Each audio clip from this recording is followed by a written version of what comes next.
Bonjour! Bonjour à tous et bienvenue sur l'émission Le Gros Talk. Enfin, ça reprend après d'innombrables quiproquos, enfin bref, tout le bordel qu'il y a eu. Mais aujourd'hui, ça reprend enfin. Et aujourd'hui, je suis avec Jaiko en co-animateur. Et nous recevons Sabine Padelou de la chaîne Au Bonheur des Arts. Hello. Bonjour.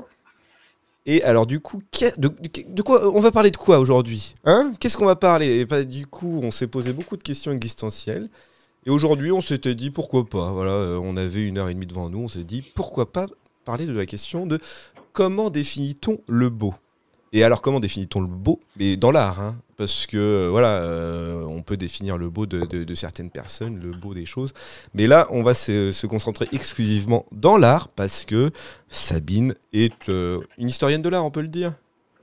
Oui, Bah, du coup, alors peut-être juste avant, justement, est-ce que Sabine, tu pourrais te présenter et nous dire qui tu es et ce que tu fais? Qui suis-je? Où vais-je? Qui sont mes parents? Exactement. En tout cas, merci beaucoup pour l'invitation. C'est top. Je suis très contente d'être là. Donc, qui je suis? Donc, en fait, je suis historienne de l'art, vraiment. C'est le terme consacré. Pourquoi on peut dire ça? Parce qu'en fait, j'ai fait des études en histoire de l'art. Donc, j'ai été jusqu'au doctorat. Donc, j'étais cramponnée sur le banc de la fac comme une vieille moule à son rocher. Et du coup, voilà, j'étais jusqu'au bout, c'est-à-dire au doctorat, un bac plus 8. Et voilà, donc je suis effectivement historienne de l'art. Ça veut Je sais pas dire que si tu précises plus. tu as le titre de docteur, du coup. Tout à fait, donc vous devez m'appeler docteur. Si vous me croisez dans la rue, vous devez me baiser la main. Voilà, et vous agenouiller. Incroyable. On a fait 1789 pour éviter ça quand même, hein, franchement. Quoi? Je vois pas de quoi tu parles. Franchement, je vois pas de quoi tu parles. Je connais pas cette date. Non, en plus, niveau spécialité, je suis ce qu'on appelle 19e-iste, c'est-à-dire que ma spécialité, c'est plus l'art contemporain, donc 19e, en partie le 20e siècle, mais pas tout le 20e siècle.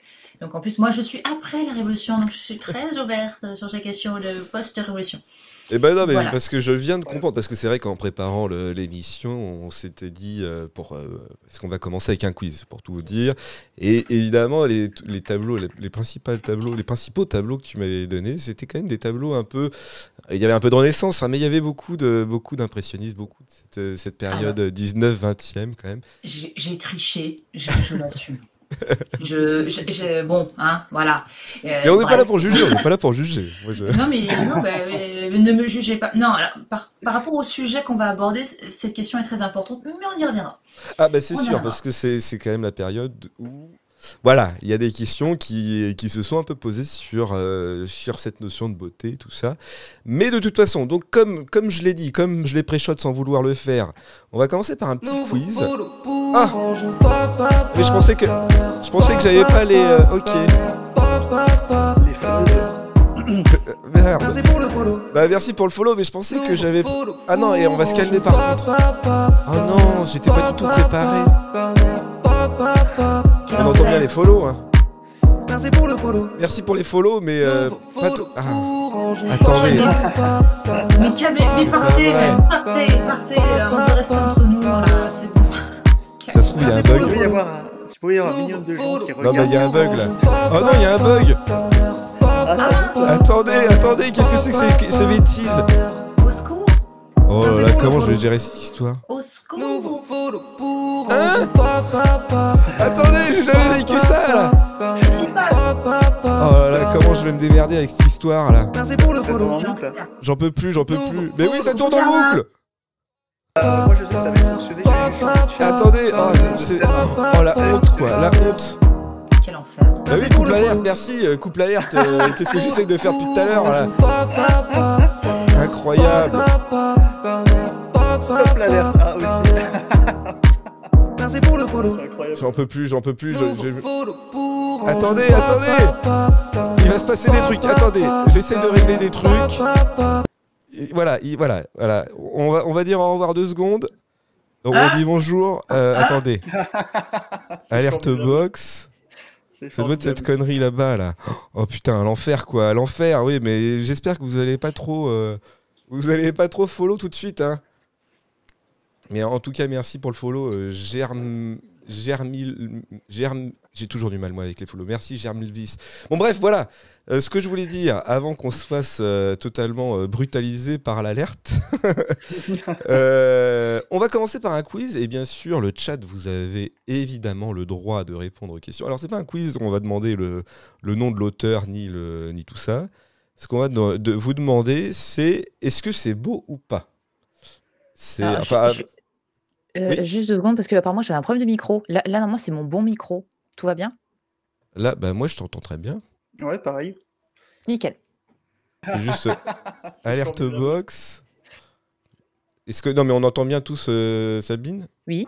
Est-ce que vous m'entendez? Parce que Nous désolée, oui, mais est-ce que le chat... j'avais Oui, un très bien le son. autre- Non mais ok, Le non, chat, ça a l'air d'être Merci ok. beaucoup. C'est bon, pardon. Désolé, pardon. Quel enfer. Non mais maintenant je doute de tout, maintenant qu'il y a une alerte qui tourne en boucle, je me pose trop de questions. Tous les trois, on va faire un AVC en direct. Non, mais c'est Incroyable. ça. Du coup, on va repartir sur du Giscard à chaque fois qu'il y aura des problèmes. Au revoir. Non, c'était pas Giscard en plus, c'était Pompidou. Alors du coup, donc on va enchaîner, on va avoir 7-8 photos d'art. Alors j'ai pris tableau et sculpture aussi. Chronologique, je vais essayer de le respecter, la chronologie, mais on va voir du coup à quel moment...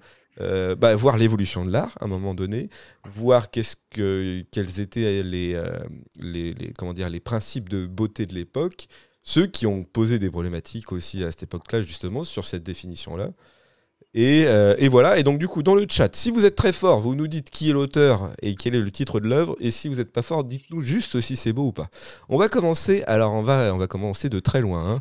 Normalement, si les choses sont bien faites, voilà, on me le voit, je l'ai mis sur ma gueule parce que je voulais pas que les autres soient totalement obstrués par la photo. Mais elle est juste là, juste au-dessus de moi, là, juste au-dessus. Bah, elle est même carrément sur moi. Est-ce que ça c'est beau? Alors là, on est quand même sur une œuvre un peu, on peut le dire, de la préhistoire. Hein. La préhistoire, un peu beaucoup, mais aujourd'hui, alors du coup, forcément, on a donné le titre de cette œuvre à une Vénus. Mais première œuvre, alors il y a eu quand même beaucoup de représentations dans la préhistoire de femmes. C'est marrant d'avoir déjà comme sujet la plupart des sujets des femmes et la nature aussi, hein, dans les grottes et les peintures murales. Mais premier exemple ici de la beauté, qui est quand même une sculpture de femme très, très simple, mais qui est quand même très vieille. Alors du coup, est-ce que Jake ou Sabine, est-ce que pour vous... Non, je parle de la sculpture. Non, je parle de la sculpture. Ça y est, l'embrouille. Est-ce que pour vous, est-ce que c'est beau? Est-ce que déjà, à cette époque-là, on se souciait de la beauté? Point d'interrogation. Tac. La dernière question, elle est super vache, je trouve. La dernière question, c'est rigolo. C'est très, très ouvert. Après, derrière, il peut y avoir des études en histoire qui peuvent... C'est une question qui peut se poser aussi. Est-ce que la question de la beauté a toujours été au cœur de ce genre d'œuvre, quoi? Je pourrais y répondre. Eh ben, vas-y, je t'en prie. Nous écoutons. Vous êtes tous au taquet. Alors, je réponds d'abord à la question de Pandora Reina. Donc, ce n'est pas mésopotamien. Donc, pour la je resitue pour tout le monde. La Mésopotamie, ça se situe...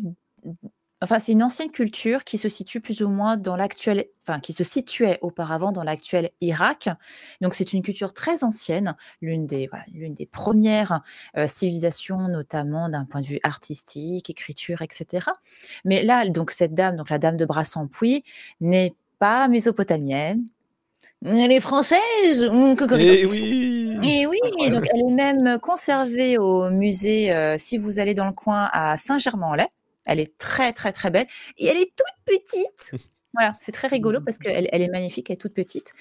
Oui, non, mais je comprends que tu là-dessus au niveau du style, parce qu'effectivement, on a une manière de représenter les choses qui va aller au plus simple, c'est-à-dire que on veut représenter une femme, là en l'occurrence, d'ailleurs vous l'avez reconnue tout de suite, il s'agit d'une femme notamment par rapport à la coiffe, donc ce ne sont pas ses cheveux, merci le chat de montrer tes fesses en live, j'adore.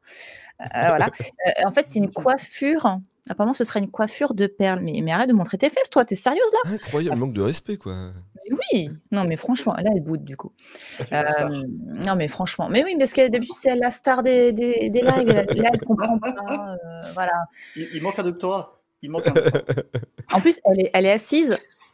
Vraie anecdote, elle est assise sur ma thèse, parce qu'il y a pas longtemps, j'ai fait un live sur ma thèse. Donc ma thèse de doctorat, elle est là juste à côté, et elle a ses fesses dessus. Voilà. Normal. Une thèse douillette, hein, on peut le dire. Oui, tout à fait.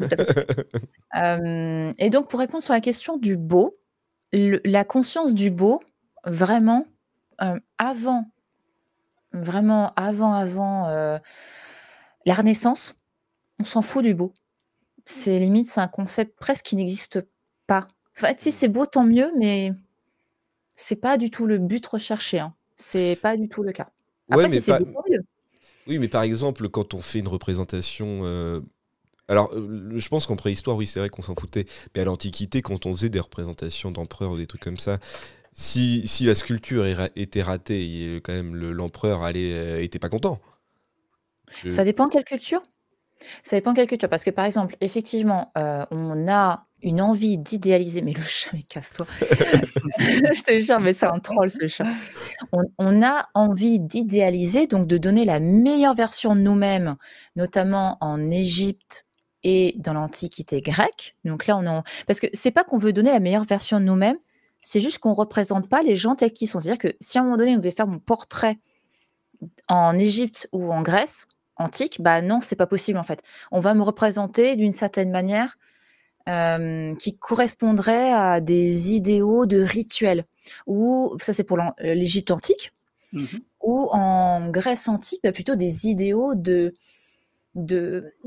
d'intellect, de philosophie, de beauté mentale et morale, tu vois. Enfin, en gros, on veut pas te représenter toi. C'est plutôt qu'est-ce que tu incarnes et comment tu l'incarnes. Mais c'est pas des vrais portraits. Par contre, idéologique, quoi. C'est des portraits idéologiques. Ouais, complètement. Ou des concepts. Tu vois, on va plutôt représenter des concepts de, par exemple, des gens qui vont en marché. On va pas représenter dans la Grèce antique des gens qui vont vraiment, bah tiens, lui, il est trop bien, je vais le représenter. Non, c'est plutôt, c'est quoi le concept de quelqu'un qui va au marché? D'accord, oui. Voilà. C'est pas des vrais portraits.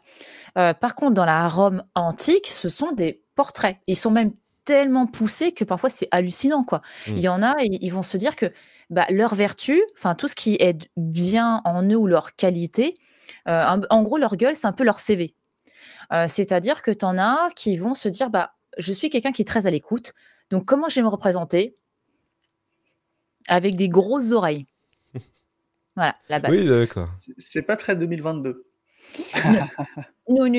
Mais par contre, ce sont des vrais portraits, c'est juste que leurs traits vont être poussés beaucoup plus loin, tu vois. Mais là, par contre, bah, ce sont des portraits. Hein. À Rome, tu les reconnaîtrais dans la rue. Moi, je rappelle mes études en histoire de l'art. Les empereurs romains, on les reconnaissait en fonction de leur tête, quoi. Parce que c'était des vrais portraits. D'accord. Ok, non, mais c'est vrai que j'avoue, c'est une bonne réponse, on peut le dire. Il y a Pandora Renai qui parle aussi des statues d'hommes nus, mais là aussi c'est peut-être juste une représentation de quelque chose du sport, anatomique. Enfin, mais, je sais pas si ça peut être un objet presque d'étude ou un truc comme ça. Enfin, pour une représentation, c'est peut-être un peu tôt à ce moment-là. Je parle plutôt préhistoire, Grèce antique. Enfin, l'Antiquité. Si, parce qu'ils connaissaient très bien l'anatomie, mais après là, ça va plus être comment tu représentes un sportif. Tu vois, c'est plus et surtout qu'en Grèce et à Rome, les deux, en gros, on partait du principe que ton corps reflétait finalement pas ta beauté intérieure, mais dans quelle mesure, dans quelle prédisposition tu étais pour apprendre des trucs. Vous savez, le fameux un corps sain un esprit sain dans un corps sain. Voilà. Oui, tout à fait. Voilà. Et en gros, on partait du principe que dans l'Antiquité gréco-romaine, il fallait faire du sport parce que ça te permettait de construire un beau toit. Et en plus, quand tu fais du sport, bah, ça te permet d'expulser tout ce qu'il y a en termes d'énergie, de fatigue, pour ensuite te donner la perspective, bah tiens, je peux apprendre des trucs intellectuels. D'accord, donc, c'était hyper lié, en fait. D'accord, le beau corps musclé, c'est parce qu'en fait, tu te prépares pour apprendre la philosophie, pour apprendre des trucs. D'accord, ok. En fait, c'est vraiment que l'idéologie, c'est l'idéologie par l'image, quoi. C'est vraiment... Il faut, c'est presque de l'éducation ou une forme de morale en fait, mais par l'image, quoi. Ouais. Ok, très bien. Et comment, enfin, c'est du coup, j'ai une question du coup qui me vient par rapport à ce que tu as dit tout à l'heure. Comment on a réussi en fait à dater le fait qu'on soit passé justement de cette idée d'idéologie au concept de beauté justement? Genre à quel Alors, moment on s'est rendu compte qu'il y avait une passation? en fait, on s'en est rendu compte à la Renaissance. Mhm. Parce qu'avant la Renaissance, il y a quelqu'un qui obnubile, enfin il y a plusieurs quelqu'un, mais au Moyen Âge, il y avait un seul quelqu'un, enfin 3 en fonction de quel, on va dire quel coin tu viens, mais en gros, avant la Renaissance, il y a un être suprême qui, gouverne nos vies, c'est, Dieu ou les divinités en fonction de si tu es polythéiste, hein, donc tu crois en plusieurs dieux, ou si tu es monothéiste, donc tu crois en un seul Dieu. Et ça, avant ça, donc comme on fabrique des œuvres d'art pour Dieu, on s'en fout que ce soit beau, il faut que ce soit utile, il faut que ça serve Dieu. Voilà, par exemple, effectivement, ce que Bah tu montres là. justement, voilà, Nickel. on passe Oh, à la une autre. transition parfaite. C'est une transition Voilà. parfaite. Non mais justement, je préfère te couper maintenant parce qu'on va enchaîner chronologiquement D'accord. Ouais. l'évolution de l'art et de la beauté. Donc du coup, là, on est sur une œuvre, on va dire plutôt bas Moyen Âge. Non, c'est ça qu'on dit, hein, bas Moyen Âge, c'est-à-dire le Moyen Au Âge un Moyen peu Âge. obscur, Le quoi. début. Ouais. Oh, je m'en Si. vais. Non mais dans le sens, non mais obscur Oh. dans le sens avant, on va dire avant le XIIe siècle, quoi, XIe siècle. C'est-à-dire avant la conquête de l'Angleterre, le Moyen Âge est divisé comme ça quand même. Et donc du coup là, si je Je m'en vais. non mais c'est juste une représentation. On va passer sur une œuvre du Moyen Âge François, qui est t'as raison, ouais. plus ancienne. Mais là, donc une représentation, je suppose, de Jésus et à côté de son poteau, ça doit être Judas ou un autre gars, quoi. Et Ah ouais, d'accord. déjà, Ouais. Ah ouais, d'accord. Carrément Judas, bon, direct. c'est un poteau, quoi. C'est un poteau. Mais Judas, il était pas roux. Ah, il était peut-être roux. Déjà, il est roux, et puis t'inquiète qu'ils vont pas le représenter. Là, tu as une icône, d'ailleurs plus une icône byzantine, ce sont des saints qu'on représente, hein. Judas, Ah non, oui, j'avoue. non. Ah, Et Judas n'est du jamais coup, représenté. Si, il est représenté, mais quand tu as un panneau, tu as pas beaucoup de place comme là, tu vas pas représenter un traître. Ouais, d'accord. Tu vas représenter un saint, surtout le Christ, hein, de base, puis ensuite tu vas représenter quelqu'un parce que tu as une optimisation de la place, quoi. Tu pas beaucoup de place, tu fais, et surtout que ce sont des gens qui doivent être reconnaissables par le public, hein. Donc là, c'est même pas forcément un saint, pour nous, de notre coin à l'Occident, ça pour moi, c'est une icône byzantine. ouais. Donc c'est un saint, qui est plus connu en Orient, tu vois? Et du coup, D'accord. est-ce que c'est beau? Est-ce qu'on peut dire que tout ça c'est beau?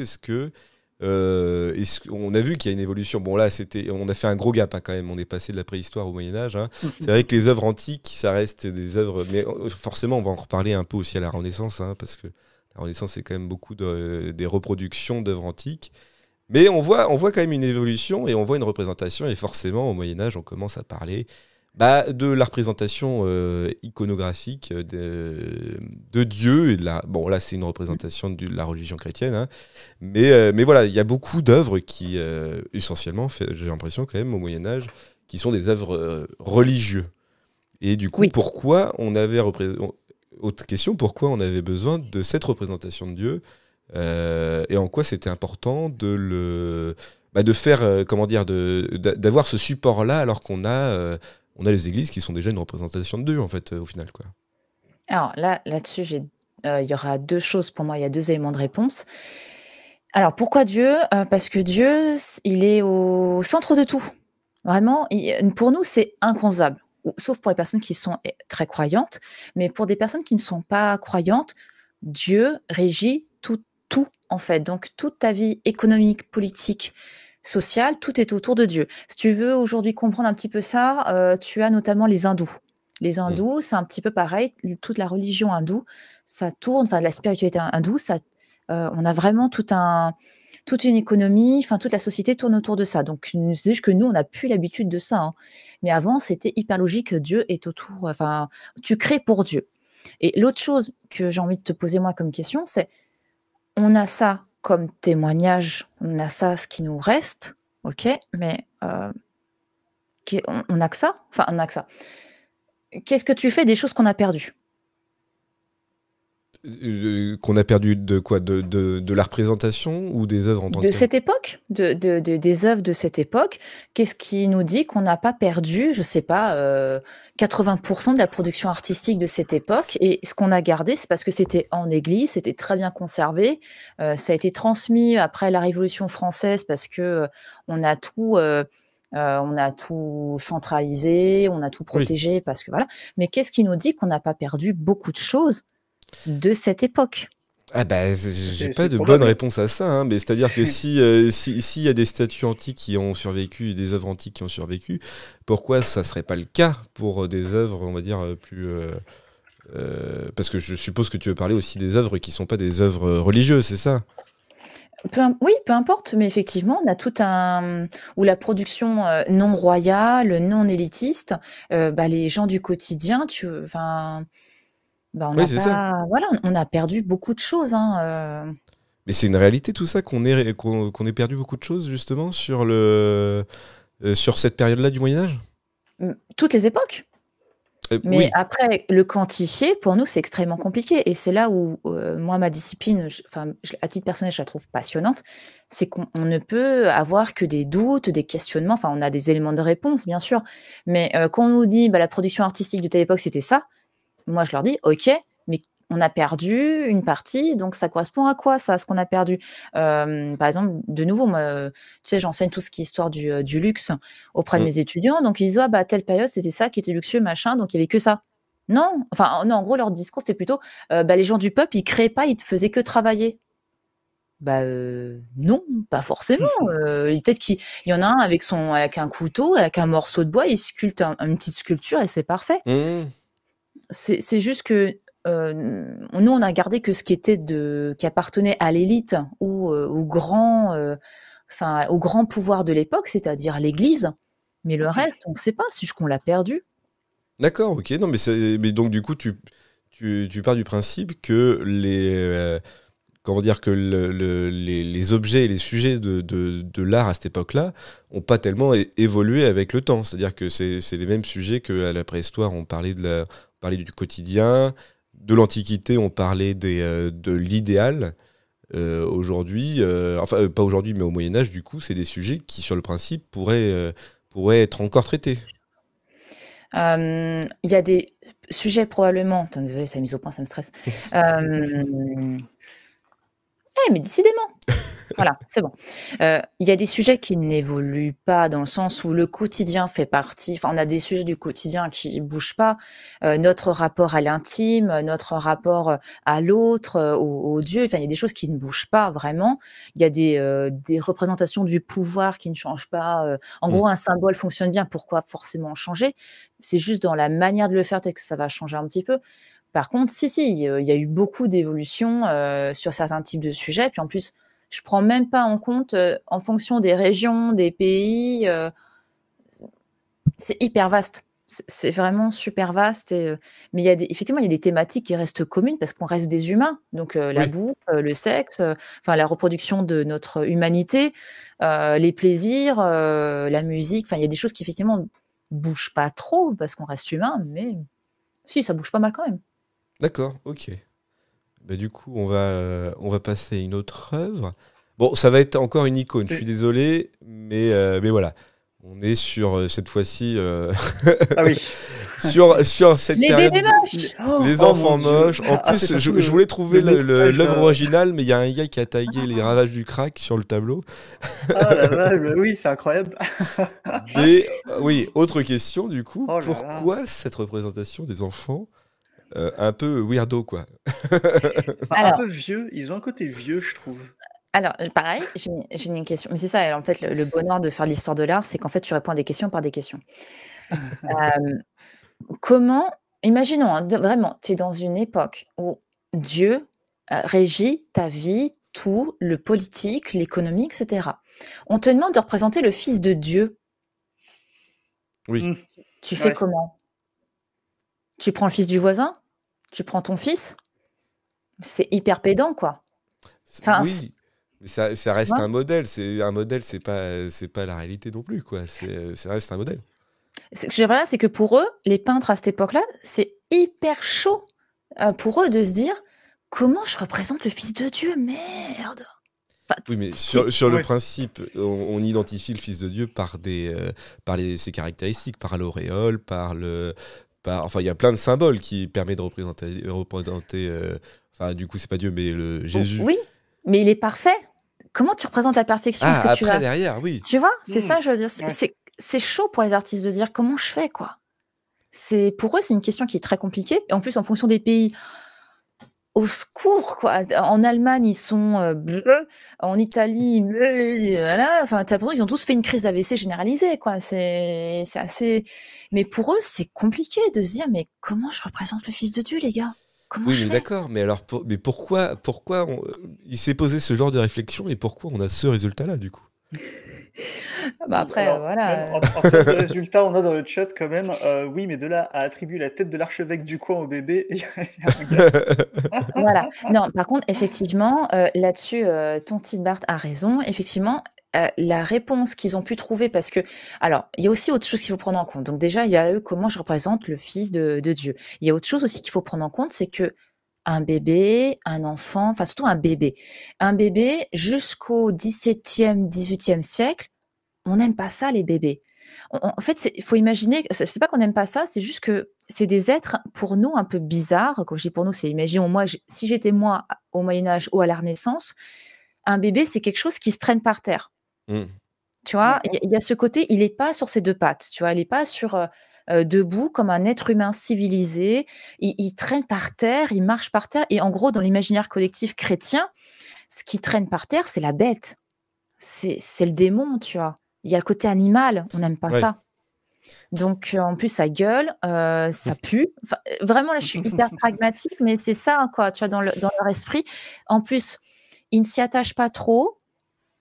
Et ça, je trouve que la série Kaamelott l'a super bien montré à certains moments. La série Kaamelott, à un moment donné, bah, le spectacle d'Astier dans Bach, Ouais. Que ma joie demeure, Ouais. un enfant, ça meurt très facilement. On s'y attache pas trop. Donc, tu vois, le bébé, c'est cet être un peu trop loin de l'identité d'adulte. Alors que le Christ, il est censé être parfait, hyper mature. Enfin, on ne peut pas imaginer le Fils de Dieu à quatre pattes en train de faire caca dans sa couche, quoi. Oui, C'est oui, pas oui. possible. Ouais. Et parce que Donc, de toute façon, les icônes restent des œuvres pour idolâtrer aussi des symboles religieux. C'est-à-dire que sur le principe, c'est pas. Comment dire, c'est pas.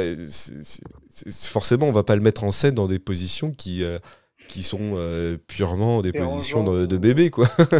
non, il est toujours debout, musclé. Enfin, les bébés italiens, ils sont hyper musclés. Ouais, ouais. C'est vrai, tout à fait. D'accord, mais donc du coup, oui, sur le principe, c'est pour. On essaie de lui trouver aucun défaut. Mais voilà, on en fait peut-être un peu trop quelquefois, quoi. Allez, on va passer à la prochaine œuvre. Et là, je crois qu'on arrive à une nouvelle période. Dis donc, c'est pas la Renaissance tout ça? Non, C'est pas la Renaissance? Ah, non. Bah pas loin alors. T'es au 19e, là. Ah oui, on est au 19e, Ah. ok. Alors, précisément, D'accord. tu es en 1863. Ok.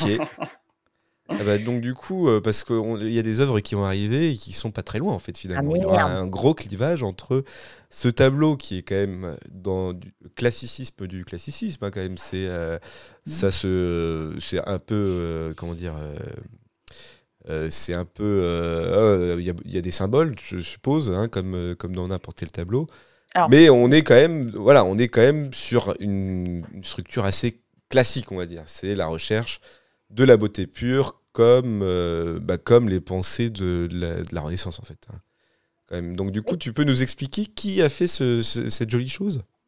Alors, déjà, pour vous, enfin, toi, tu l'as identifié comme étant de la Renaissance. Pourquoi tu l'as identifié comme étant de la Renaissance? Parce que ça doit être une représentation d'une déesse et que c'est des sujets de la Renaissance et Mhm. que c'est pour l'instant pour moi ça reste une période pour moi c'est pas une représentation du romantisme par exemple tout ça et que ça pour moi c'était une représentation assez fidèle et suffisamment symbolique pour que ça soit du XVIIe siècle ou du XVIIIe siècle quoi tu vois. Mhm. Ok. Effectivement, on est sur de la représentation de déesse. Pour toi, Jaïko, ce serait quoi?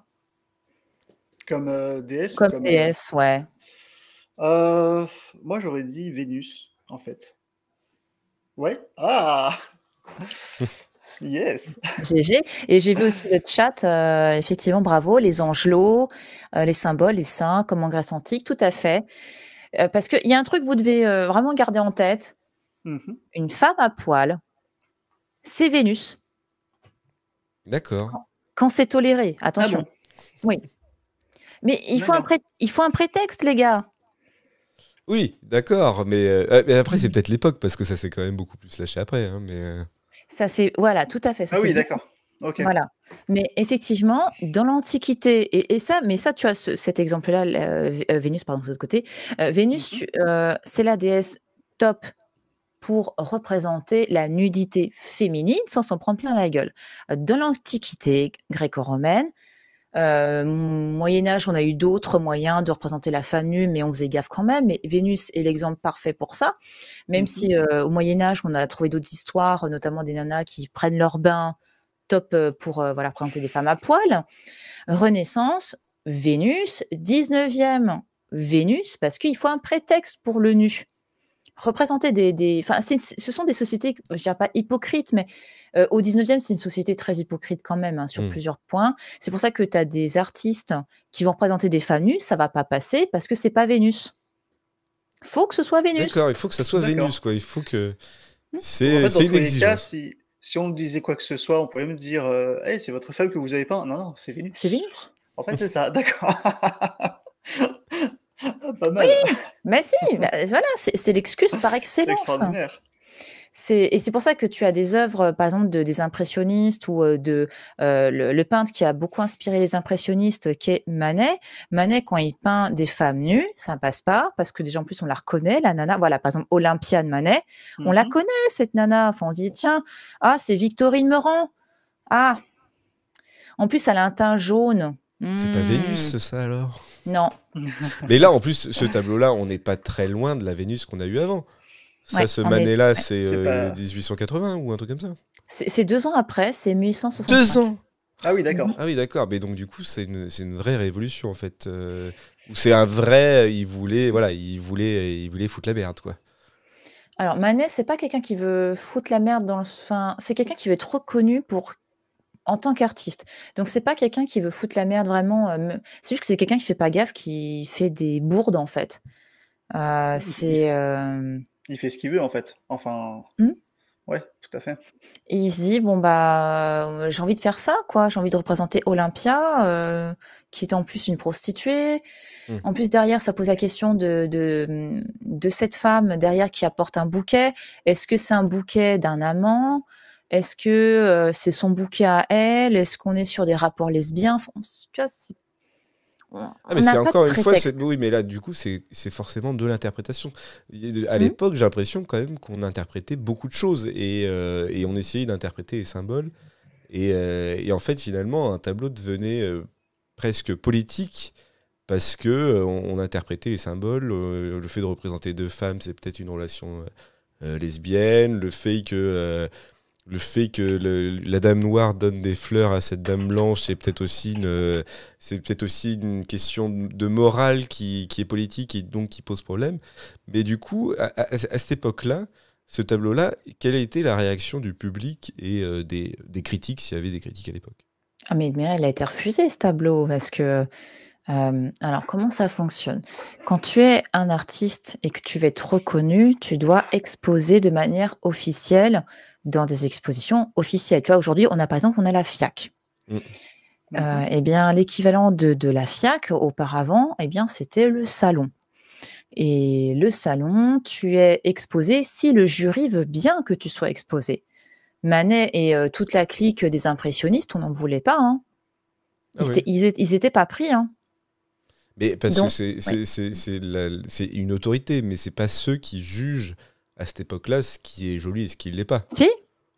Bah si aussi.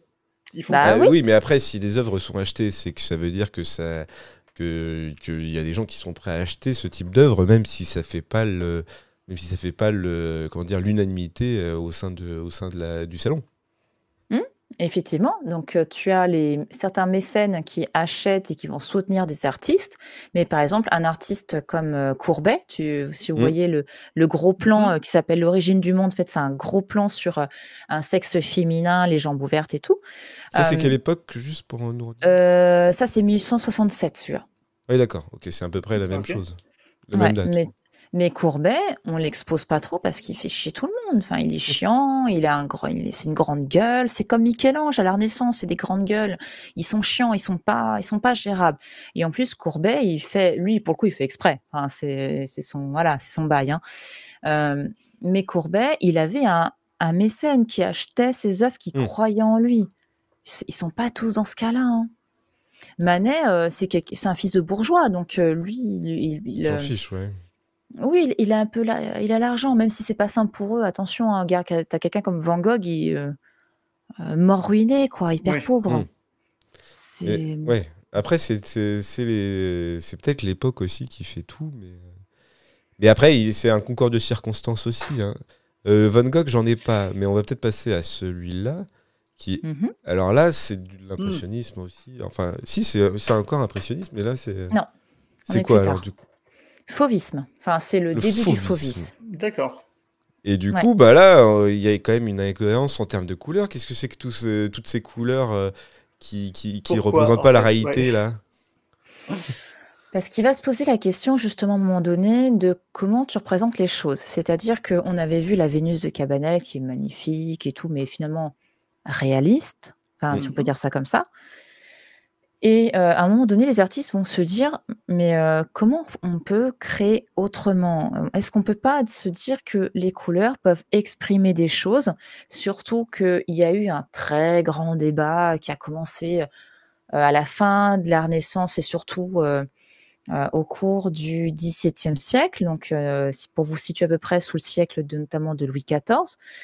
On s'est posé la question de qu'est-ce qui est le meilleur entre le dessin et la couleur?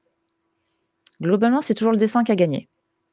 Ah oui. Parce qu'on se disait que le dessin, ça représente vraiment les choses, en fait, alors que la couleur, tu peux pas représenter les choses avec de la couleur. Hmm. C'est comme ça. D'accord. Ouais, c'est con, mais c'est comme ça. Et en fait, à un moment donné, les artistes, ils vont se poser la question, mais on peut pas représenter les choses autrement? On peut pas se dire, la couleur, elle peut pas exprimer des choses. Et là, Matisse, il se dit, bah ouais, ça pourrait être intéressant de se dire que la couleur peut exprimer des choses. Mais du coup, c'était pas une réflexion, parce que le fauvisme, c'est après l'impressionnisme, on est bien d'accord? Ouais. Mais du coup, l'impressionnisme aussi s'est posé cette question-là, non? Alors, Sur la couleur et sur la représentativité, la réalité de ce qui est peint. Alors, les fauves, donc Matisse, là, avec la dame au chapeau, là, qu'on a là, les fauves vont se poser la question au début du XXe, hein, donc là, avec la femme au chapeau, on est en 1905. Ils vont se poser la question de est-ce que la couleur peut exprimer des choses d'un point de vue, par exemple, je sais pas, la colère, un certain Imagé. sentiment, Pardon? En fait, de manière imagée, quoi. Voilà, complètement. Mais c'est rigolo, je trouve qu'on a attendu autant de temps, sachant que déjà, très longtemps avant, il y avait les histoires de billes qui changeaient de couleur en fonction des humeurs, etc. Et Mhm. c'est rigolo d'attendre si longtemps pour reprendre un peu en partie, en tout cas du moins le concept de se dire, bon, bah, une couleur égale une émotion, égale... enfin, à quel moment c'est... Pourquoi on a dû faire une cassure, en fait? Enfin, c'est très Euh, curieux. Parce qu'en fait, on s'est dit qu'effectivement, l'expression de certains sentiments, enfin, par exemple, nos humeurs, par exemple, voilà, je suis d'humeur triste, on va se dire qu'on est en train de générer une sorte de bile un peu grise, un peu bizarre, donc effectivement, on va lui donner une certaine couleur. Par contre, il est vrai que se dire la manière de représenter les couleurs, ça va pas vraiment... Enfin, on va faire des réflexions sur ces questions-là, médicales et l'optique, mais par contre, les textes, se dire, telle couleur, par exemple, le jaune et le bleu, ce sont des couleurs complémentaires, ça va très bien ensemble. Les premières théories, on les a qu'au 19e siècle, c'est super tard. Ah oui, d'accord.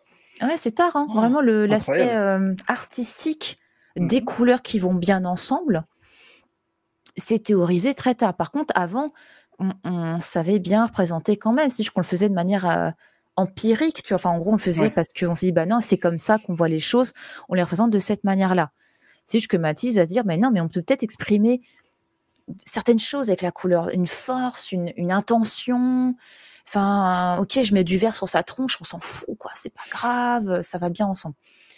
Par contre, les impressionnistes, ce qui les intéresse, c'est comment tu vas transcrire les effets de la lumière ou des effets atmosphériques, tu vois, la vapeur, le soleil dans Mhm. l'eau. Comment, tu vois, ces effets-là, on les retranscrit grâce à la couleur. Ah, oui, d'accord, ok. Mais c'est C'est pas les juste, ouais. sentiments. C'est pas, non, c'est vraiment d'accord. C'est vraiment des jeux d'accord. C'est juste sur la C'est représentativité et pas sur sur l'aspect humain ou émotionnel du truc. Ok. tout à fait. Ouais. Ok, bah parce que du coup, moi, quand je suis allé au musée d'Orsay il n'y a pas si longtemps que ça, et il y avait une exposition de Kuno Amiette. Je sais pas si tu connais Kuno Amiette, mais De nom, ouais. mais du coup, pour moi, c'était de l'impressionnisme. Mais en fait, non, pour moi, c'est peut-être plus du fauvisme, parce que c'était une vraie recherche de la couleur. Mais après, derrière, je ne saurais pas dire de quel courant il est. Mais Je pense que c'est pas du pointillisme. Attends, je regarde. il y a un peu de pointillisme aussi. Mais c'est du pointillisme avec un mélange de styles.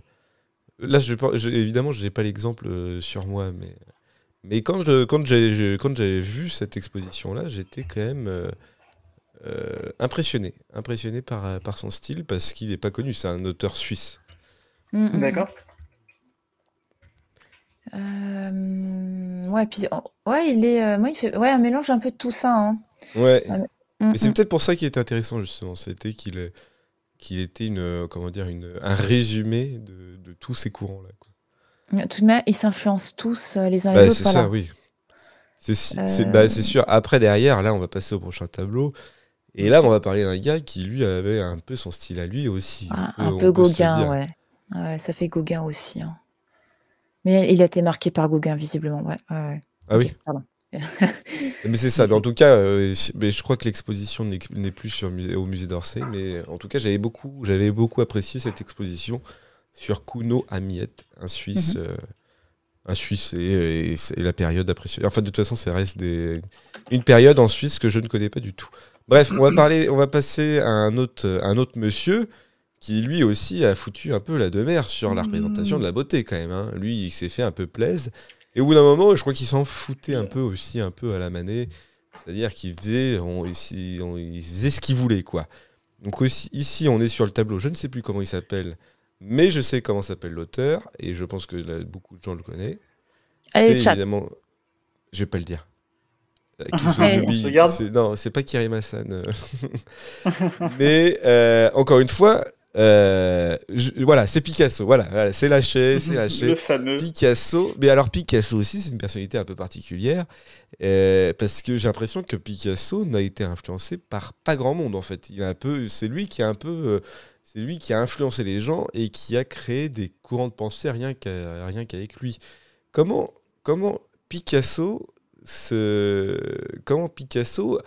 comment dire, à casser les a priori, enfin comment il arrive à faire ça, alors que pour moi à l'époque c'était pas évident en fait de représenter des choses de cette manière-là, avec des formes qui sont pas précises, avec des visages qui sont pas réels, avec ces couleurs-là, avec tout ça.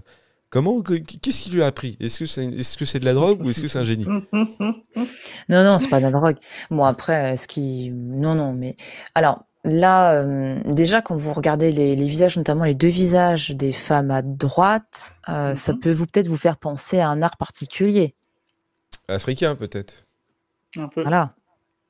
Voilà, c'était un collectionneur d'art africain. D'accord, oui. Donc, déjà, ça aide parce que on a ça qui va l'influencer. Picasso est un grand admirateur, comme de nombreux artistes de son temps à ce moment-là. En fait, il va y avoir une très grosse rétrospective, donc une grosse exposition sur Cézanne à sa mort en 1907. Et cette exposition va profondément marquer un artiste comme Picasso, qui va être aux origines de ce qu'on appelle le cubisme. En gros, ce que j'appelle, c'est que faut pas imaginer que Picasso, il est comme les artistes incroyables modernes, c'est hop là, oh, je crée un mouvement. Ouais. On s'inspire de tous les artistes. Enfin, en gros, on va être marqué par ce qui a été fait et on va l'adapter à soi, à sa manière de penser. Puis ensuite, ça va donner d'autres choses. Oui. Mais en gros, Picasso n'est pas devenu Picasso Oui, direct. mais pourquoi? Mais en fait, moi, la question que je me pose, c'est pourquoi à cette époque-là, Picasso avait cette aura-là, voilà, s'il était un artiste comme les autres, en fait. En plus, alors attention, Les Demoiselles d'Avignon n'a pas été exposé tout de suite au public. Hein. C'est-à-dire qu'il le gardait pour lui ou parce que... Ah oui. Oui. C'était- Vas-y, Jaco. Non, c'était enfin interdit du coup. Il n'a pas pu, ou il n'a pas voulu en fait. Il s'est posé la question, ses potes lui ont dit non, non, D'accord. tu vas te faire défoncer. Il va se faire défoncer par rapport à quoi? Il va se faire défoncer par...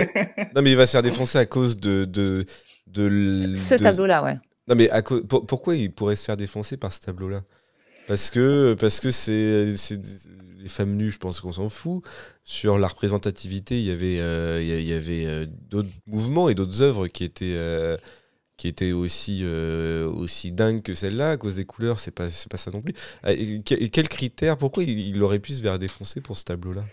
Déjà, c'est les femmes nues, c'est pas des Vénus, donc il y a une problématique. Surtout que le premier titre, et ça, c'est toujours important, parce qu'on parlait plutôt de la question de... Enfin, je voulais rebondir sur ça. On parlait plutôt de oui, comment les gens... Enfin, c'est une question d'interprétation, etc. Oui. En fonction du titre que tu donnes à l'œuvre, tu dis beaucoup de choses, en fait. Hein. Là, nous, on la connaît comme étant le Demoiselle d'Avignon. Le titre que Picasso voulait donner à l'origine, enfin, c'était le titre véritable de cette œuvre. Ce que ça représente, c'est, je sais plus, bordel, Oui. bordel, enfin, Oui. je sais plus quel bordel c'est, mais ce sont des prostituées, en fait, hein, qui sont représentées. Donc, bon. Tu vois, c'est comme le radeau de la Méduse. Ouais. Oui. Ouais. Le radeau de la Méduse, à l'origine, il s'appelait pas le radeau de la Méduse. Il s'appelait un naufrage.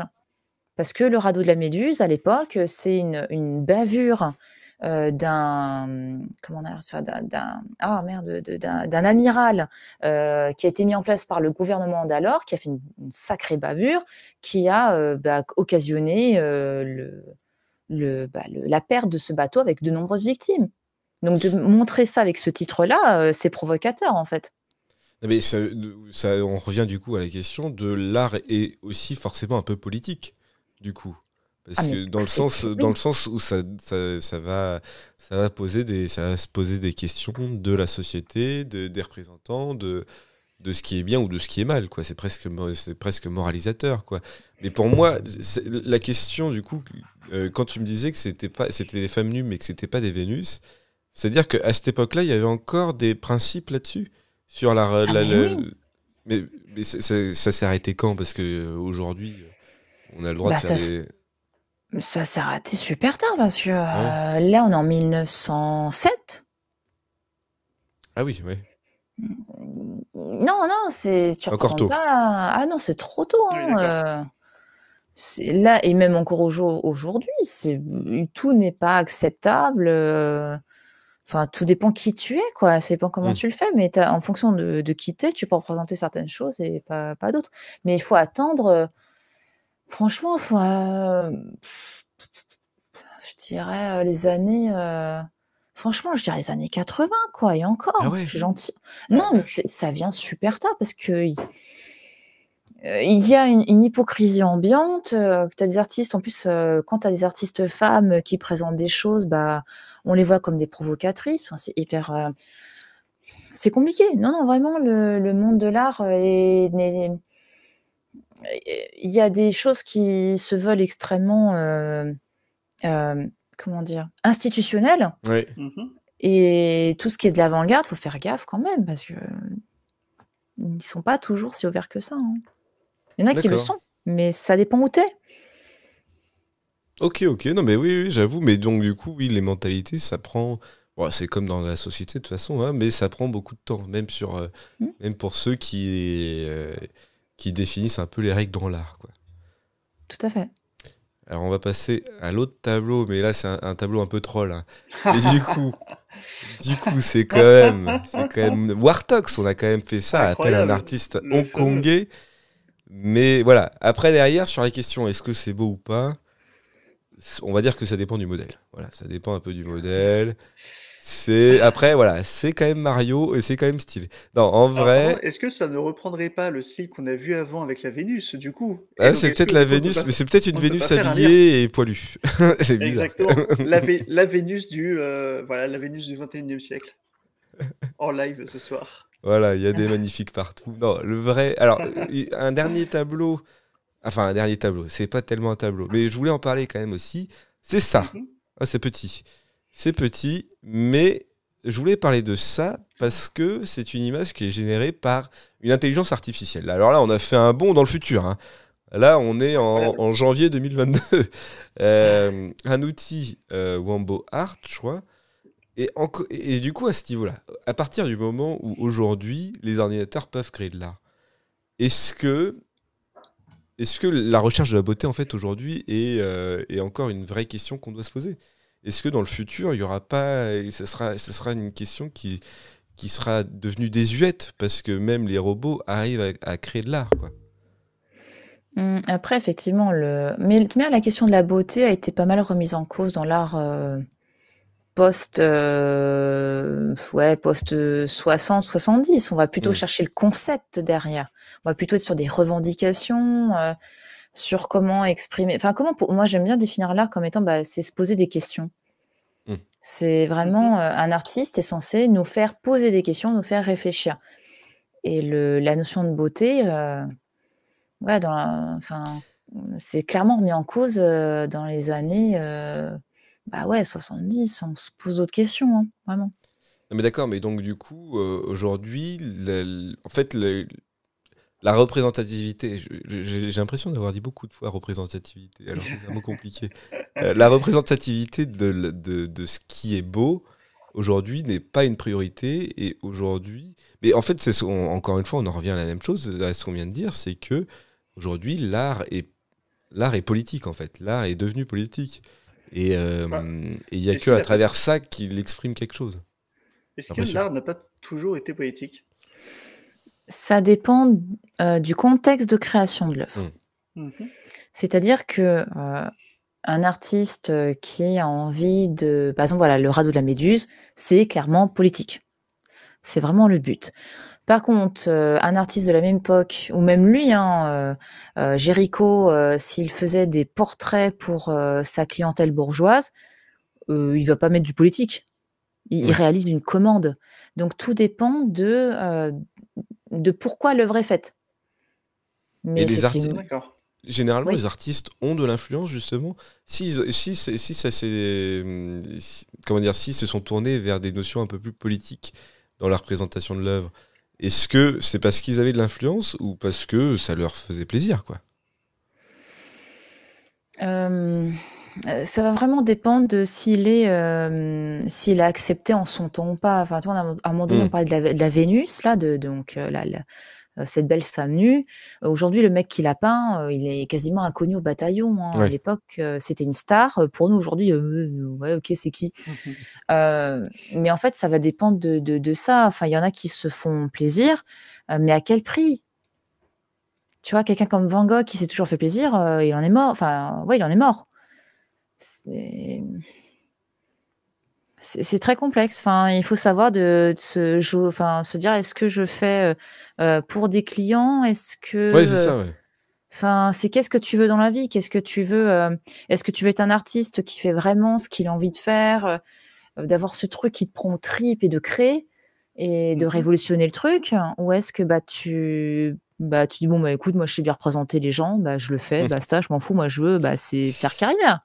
Et Ouais, il y a mais pas après, de t'as, voilà. t'as une manière aussi de la représenter. Moi, justement, en prenant l'exemple de ça, c'est que est-ce que c'est beau ou est-ce que c'est pas beau? Je m'en fiche. Moi, je trouve ça stylé. Je trouve ça stylé. Je trouve ça Mhm. stylé que ça soit pas un humain qui ait fait ça. Et je trouve ça stylé parce que y a pas une réflexion sur les couleurs. Il y a rien. Ça reste comme disait Jeremy Lewis. ça reste des données et ça reste c'est le machine learning en fait derrière. Donc du coup, forcément, l'ordinateur ne sait pas ce qu'il fait. Il refait les mêmes choses, mais il s'améliore à chaque fois qu'il le fait. Donc du Alors, coup, sur le principe, là c'est peut-être que les balbutiements, mais voilà, peut-être que dans le futur, même inconsciemment, l'ordinateur va exécuter suffisamment de choses pour que ça soit, pour se rapproche de cette notion de ce qui est beau, quoi. Et en fait, Mais c'est ce qui est. Oui, pardon. vas-y. En fait, c'est ce que je trouve rigolo, c'est qu'on dit du coup, il va s'améliorer, il va s'approcher de ce qui est beau. Mais en fait, du coup, enfin, c'est quand même très subjectif, non, de se dire qu'il va s'améliorer sans se dire, par exemple, que là déjà, en fait, lui, il considère que c'est à son maximum, mais qu'ensuite, la beauté où nous, on va trouver qu'il s'améliore, en fait, pour du coup l'ordinateur, c'est ça le beau de qui, du coup, je vois dans le chat, finalement, en fait, c'est lui, il ferait comme un retour en arrière, finalement, il userait moins de performance, Oui. etc., pour qu'on Non, trouve mais ça plus beau, en fait. quand je dis ça, c'est que pour générer cette œuvre, il faut Mhm. lui donner une phrase. Là, par exemple, ce que Oui. j'avais dit, genre Halloween dans la rue ou un truc comme ça, quoi. Mhm. Et là, bon, bah tu repères vite fait une chauve-souris ou un Dracula là-haut, tu repères vite fait une meuf qui se balade dans la rue, mais ça reste très abstrait en fait. Ça reste de Oui. l'interprétation derrière. Là, moi, ce que je parle, quand je parlais de ça et quand je parlais de machine learning, c'était plus pas sur la notion de beauté, et peut-être qu'un ordinateur aura un jour suffisamment de données pour créer quelque chose de nouveau ou quelque chose de réel, ou voilà, qui ait plus de notion d'abstrait dans ce qu'il va générer, quoi. Mais là-dessus, c'était plus pour me poser, moi, une question sur l'intérêt, en fait, aujourd'hui, si un tableau arrive à faire 1000 tableaux à la seconde, à un Mhm. moment donné, on va toucher à un moment donné à une notion d'infini, enfin en tout cas très proche de l'infini, quoi. C'est-à-dire qu'au bout d'un moment, sur ces milliards et milliards de tests tableaux, il y aura un moment quelque chose qui va être un peu différent. Il y aura quelque chose qui aura un intérêt en fait artistique, quoi. Et c'est une question qui peut se poser, c'est est-ce qu'à un moment il y a encore de l'intérêt à faire de l'art si quelque chose d'autre peut le faire, et s'il peut le faire d'une manière plus rapide et peut-être plus jolie, quoi, ou plus révolutionnaire. Je sais pas, après derrière, comme on parle de beauté et comme on parle de quelque chose qui n'a pas réellement de réponse, ça se trouve, je me fourvoie, mais Ouais. je pense que c'est marrant aussi de se poser la question sur l'art qui est généré, qui est pas créé, quoi. Après, est-ce que, vu que l'art de base, c'est s'exprimer finalement, est-ce qu'on pourrait supprimer ça en fait? C'est Non, je pense pas, voilà. oui, non, mais c'est Ça, sûr. c'est. Alors après, peut-être qu'on ne peindra plus à la main, peut-être que voilà, on ne fera plus ça et qu'un jour tout sera fait par ordinateur. Mais effectivement, je pense pas qu'on puisse, en tout cas un jour, se dire stop. Ouais. Non, mais j'avoue, après derrière, là, Enfin, je suis parti je c'est suis mon avis. parti Non, mais oui. sur une idée un peu obscure, mais j'ai tenu ma logique un peu foireuse jusqu'au bout et je suis très content Jusqu'au de moi. bout, tout à fait. non, Bon, mais par contre, de ce que tu dis, moi, j'ai une question pareille à te poser. En fait, je pense qu'on a une vision de l'ordinateur, de l'IA qui est un petit peu genre elle apprend d'elle-même, machin. N'oublions pas que derrière toute IA, toute intelligence artificielle, c'est pas de l'intelligence en fait, c'est de la donnée. Et derrière, il y a un humain en fait. Il y a forcément à un moment donné des humains qui lui ont dit d'apprendre d'une certaine manière, d'apprendre certaines choses. Donc là, ce tableau-là, c'est parce qu'il y a des gens derrière qui lui ont dit d'apprendre d'une certaine manière oui, certaines choses. Donc c'est l'humanité derrière sera toujours présente, hein, à moins qu'une IA ait une conscience propre, une Mm. enfin, en gros, le jour où on reconnaîtra vraiment un robot avec son intelligence personnelle, capable d'apprendre par lui-même, d'être créatif, etc., on pourra se poser ces questions-là. Mais pour l'instant, ça apprend ce qu'on veut bien lui apprendre. Et je rejoins là-dessus ce que disait Germain dans le chat. Euh, et en plus, effectivement, ça pose aussi la question, si la production est infinie, la valeur artistique artistique pécuniaire ne s'approche-t-elle pas de zéro si en gros on n'a que les mêmes productions? Effectivement, le marché de l'art n'est pas basé sur le fait que tout toute œuvre se ressemble. C'est qu'au contraire, c'est que ça exprime certaines choses. Oui, Comme tu l'as dit, ça exprime du politique, de la contestation, des interrogations. oui, Enfin, oui. Oui, mais par exemple, aujourd'hui, à la base, je voulais pas parler de ce sujet-là, mais je vais le faire quand même. Il y a les NFT. Les NFT, c'est quand même.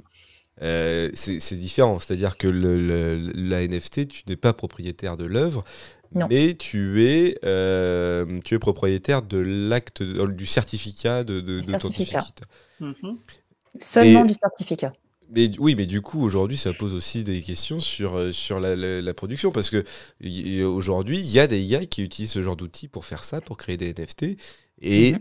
et les valeurs, la valeur de l'œuvre, enfin, sur le marché des NFT, il y en a beaucoup. Il y en a beaucoup des NFT, parce que beaucoup de gens se disent que c'est de l'argent facile, et Mhm. pourtant, la valeur reste toujours haute. Alors, c'est peut-être une bulle, et peut-être que ça va éclater dans pas longtemps, quoi.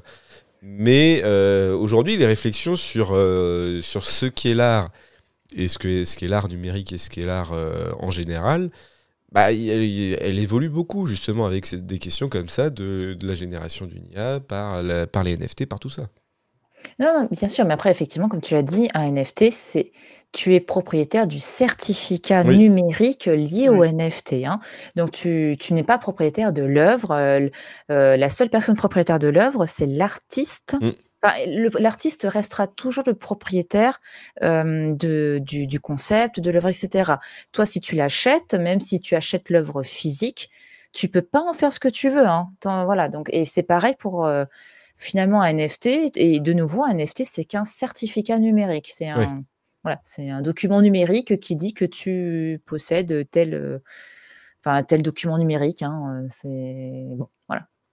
Après, Non tu mais lui donnes la j'avoue. valeur que tu veux. Non mais voilà, non mais c'est ça. Mm. Mais il y a des réflexions. Écoutez, moi je suis très content. On va juste. Alors du coup, la dernière œuvre dont je voulais parler, on va revenir un peu dans le passé. Mais alors là, on nous a parlé des Vénus à poil, enfin qui n'étaient pas des Vénus, des trucs comme ça.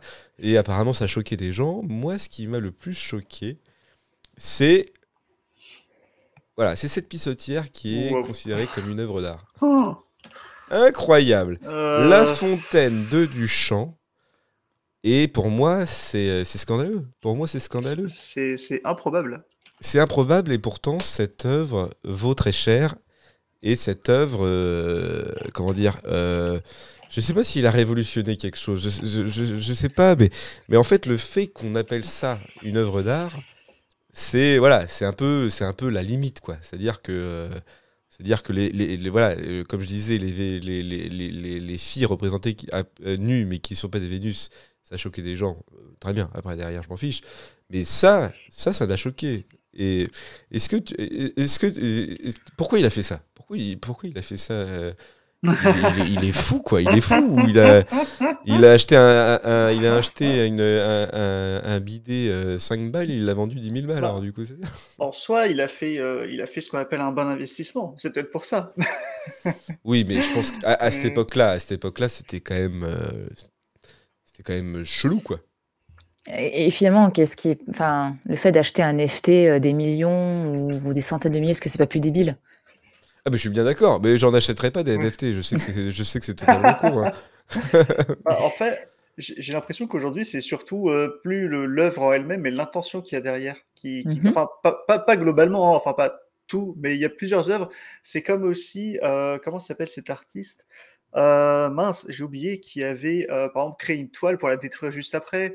Ah, c'est Banksy, non? Euh, Bank- Si, Banksy, c'est Oui, ouais, Banksy, Banksy. Banksy. Banksy, ouais, c'est ça. Ouais, ouais, c'est ça. Ou également, il y avait une banane accrochée. Enfin, voilà, il y a des œuvres comme ça où on se dit, en fait, mon petit frère aurait pu faire pareil. Des fois, c'est pas pour tout, mais des fois, c'est ça.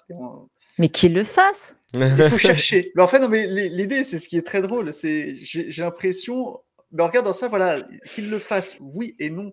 J'ai l'impression aussi qu'il y a une permission aujourd'hui qu'on peut donner à des personnes qui déjà ont fait quelque chose, Oui. que désormais c'est plus l'inverse. C'est si cette personne fait quelque chose, c'est de l'art. Si mon enfant fait ça, c'est un devoir de CP, quoi. Enfin, voilà, j'ai l'impression qu'il y a un peu cette Oui, bah, tendance aujourd'hui. il y a cette limite-là, en fait, de ce qui. C'est pour ça que je me suis posé la question du mot.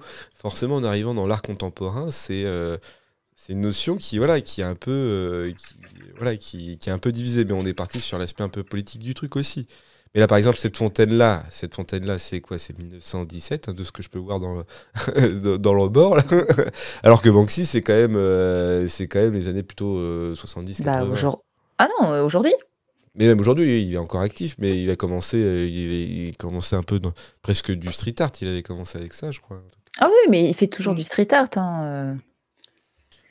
Mais en fait, ce qui est top, c'est que là, en plus, Jaiko, sans le vouloir, t'as expliqué l'œuvre. Ah, Je trouve ça cool.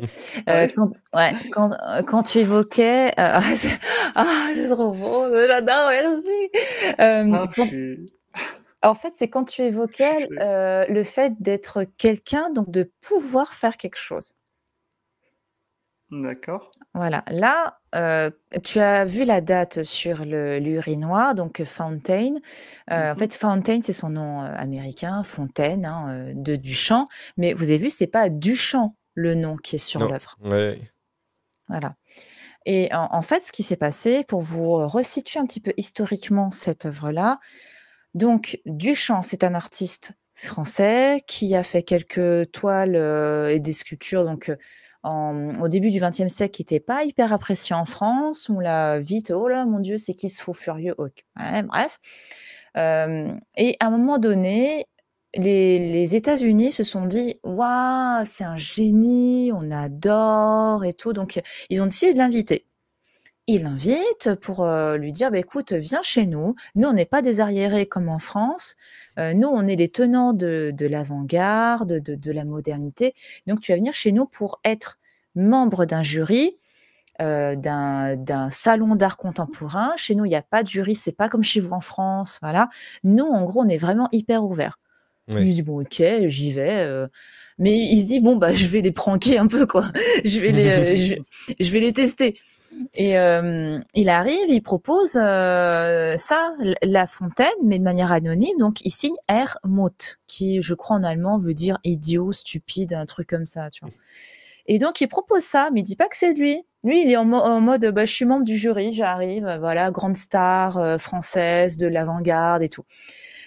Et lui, il avait déjà proposé des trucs dans ce genre-là en tant que Français, donc il était déjà plus ou moins bâché en France par rapport à ça, mais aux États-Unis, ils l'ont vu comme waouh, c'est un dieu, il propose des trucs trop conceptuels et tout. Donc ça, il l'avait déjà fait lui en tant que Duchamp. Mais là, il va dire bah tiens, on va essayer via voilà Hermoth. Donc il propose son truc. Les membres du jury, ils voient arriver ça, ils voient effectivement un truc pour pisser dedans arriver avec marqué Hermoth. Les jurys ils disent mais putain c'est quoi ça, c'est cette merde, non mais dégagez-moi ça. Duchamp qui dans le jury, bah lui il est mort de rire intérieurement. Il se dit ouais, puis il va surjouer, il fait ouais c'est scandaleux, c'est qui ce mec qui me copie, c'est gna gna gna, vous me le dégagez, voilà. Donc grand branle-bas de combat, voilà, on tape au scandale. Et en fait, le lendemain, bah lui, il va prendre en photo sa fontaine, il va écrire un article. En gros, vous prenez pour qui les Américains? En fait, vous êtes pas mieux, quoi. Parce que j'étais Duchamp. Oui. Enfin, tu vois, c'est ce que tu disais, Jaiko, le principe de je suis déjà quelqu'un, donc ok, vous pouvez tout accepter de moi. Par contre, un inconnu, vous l'acceptez pas, en fait. Tu vois, c'est ça, et c'est ce que tu disais plus tôt avec le fait, bah, faut être quelqu'un. Bah ouais, faut avoir un réseau. Faut être appuyé par d'autres personnes. Et c'est ce que Duchamp voulait critiquer, justement. D'accord, donc ça reste une œuvre, c'est une œuvre purement politique, alors du coup. Oui. C'est ça, mais aujourd'hui, je vais appeler ça une pissotière, hein, mais du coup, cette pissotière a de la valeur quand même. Mais est-ce qu'elle a de la valeur parce qu'il a une histoire, ou est-ce qu'il y a de la valeur parce que c'est une œuvre qui a son intérêt dans l'histoire de l'art, quoi. Alors, elle a de la valeur. Déjà, elle n'est pas toute seule. Il y en a plusieurs. Ah bon. Oui, bah, il faut plusieurs toilettes, quoi. Non, ce que je veux dire par là, c'est qu'en plus, ça questionne le principe de l'œuvre d'art unique. Duchamp, il a fait ce qu'on appelle les ready-made. Donc, en anglais, ready-made, ça veut dire déjà fait, tout prêt. Enfin, voilà. Et lui, en fait, il va juste partir du principe qu'il faut prendre un objet et de par mon choix en tant qu'artiste, du coup, ça devient une œuvre d'art. Mm. Voilà, c'est ça. Lui, D'accord. c'est plus, et c'est comme Picasso, hein. Picasso, quand il va coller des trucs ensemble pour faire des œuvres où il y a de la corde avec des bouteilles de verre, enfin, eux, ils vont plutôt partir du principe que t'as pas besoin de savoir techniquement comment faire une œuvre, savoir peindre, voilà, un truc hyper précis. Il part du principe que n'importe qui doit créer et peut créer. Un gamin de 5 ans peut être un artiste parce que il sait faire des concepts, il sait assembler des trucs. Enfin, et Duchamp, c'est ça en fait. Il se dit que je choisis, je sais pas, voilà, je choisis mon crayon, je le pose sur la table, c'est une œuvre d'art parce que c'est mon choix. Tu vois, Ouais, mais c'est le alors du coup, concept. oui, mais du coup, en ayant cette logique-là, tout est de Ouais. l'art. Oui, tout peut être de l'art. Et Mais en donc fait, du coup, quel est l'intérêt de créer après, au bout d'un moment? Il y a alors, l'intérêt de créer si tout est de l'art. en fait, là, ce que Duchamp questionne, c'est qui valide ce qu'est l'art. En fait, il questionne le marché de l'art. Il Oui. questionne les gens qui disent, bon, on va faire du pognon sur un tel ou un tel. Il questionne, toi, tu es digne d'un musée. Toi, non, toi, tu fais de la merde. Toi, ouais, toi, j'aime bien. Ok, toi, tu seras dans le musée. Duchamp, il dit, non, mais attendez, les gars, calmez-vous. Ceux qui font les... Enfin, à ce moment-là, on est au début du XXe siècle, il est en train de voir le marché de l'art qui commence à s'imposer avec force. Et en gros, il critique le fait que, en fait, c'est l'artiste et plus globalement, lui, il appelle ça le regardeur. En gros, ça peut être n'importe qui observe une œuvre d'art. Et en gros, c'est qu'est-ce que ça fait en toi, normalement. C'est ça qui doit Mmh. dire que c'est une œuvre d'art ou pas. Et lui, il critique le fait qu'il y a un marché de l'art qui se mette en place. Et il critique ça, qu'il y a des gens qui disent, moi, je suis spécialiste de un tel, donc toi, tu voudras 100 000 balles, toi, tu voudras que dalle, parce que t'es une merde. Enfin, il critique ça, concrètement. Oui, mais enfin, D'accord. en fait, moi, ce que je comprends pas, c'est que euh, je te dis, sur le principe, tout le monde peut être un artiste, Mhm. tout peut être de l'art, mais pourtant, aujourd'hui, il y a encore des artistes qui existent et qui vendent. Banksy, là, à chaque fois qu'on en parle, il est on arrive peut-être à la limite de son système parce que il vend des choses parce que c'est Banksy et que c'est tout, quoi. Mais oui, mais c'est ce que Duchamp critiquait. Oui, mais Ouais. le truc, c'est que 100 ans après, c'est encore des questions qui se posent et ça n'a pas tellement fait évoluer les choses. Ça a même amplifié. Mais c'est encore une fois, on va parler des NFT, mais Hmm, le mec qui vend bien des sûr. singes, là, les singes en NFT, c'est un peu la même chose, en fait. C'est un peu la même C'est chose. con. Ah bah oui. C'est complètement ça. Duchamp, il hallucinerait en voyant ça. Oui, c'est ça. Hmm. Tout comme tu as des artistes qui créent, et s'ils savaient aujourd'hui qu'ils étaient en musée, mais direct, ils refont une crise cardiaque. Hmm. C'est de nouveau, on est complètement bouffé par l'idée de, en même temps, imaginons, voilà, t'es un musée, tu dois absolument protéger les œuvres, et en même temps, t'as certains artistes, je pense notamment à des designers. T'as certains designers qui créent après la guerre pour refaire du mobilier pour les écoles, pour les SDF. Enfin, t'en as qui étaient vraiment dans une dynamique sociale, et aujourd'hui, leur mobilier, ils se disputent à des milliers d'euros. Mais aujourd'hui, ces gens, enfin, ils sont morts hein, depuis longtemps, mais Ouais. ils criseraient quoi si c'était vivant, parce qu'ils ont fait du social toute leur vie. Ouais. Et en fait, aujourd'hui, on se bataille sur le marché de l'art pour les avoir. Bah voilà, c'est Bah l'évolution du oui. marché de l'art. Non, mais parce que et là, tu donnes aussi cette impression que c'est un rapport aussi avec l'argent et que aujourd'hui, l'art, ce n'est que de l'argent. Non, ce n'est pas que de l'argent, mais tu as des artistes qui sont bankable, donc qui Hmm. ça, voilà, ils génèrent du flouze. Par exemple, Banksy joue avec ça. Banksy qui organise la destruction d'une œuvre en pleine vente aux enchères, c'est parce qu'il veut critiquer ça.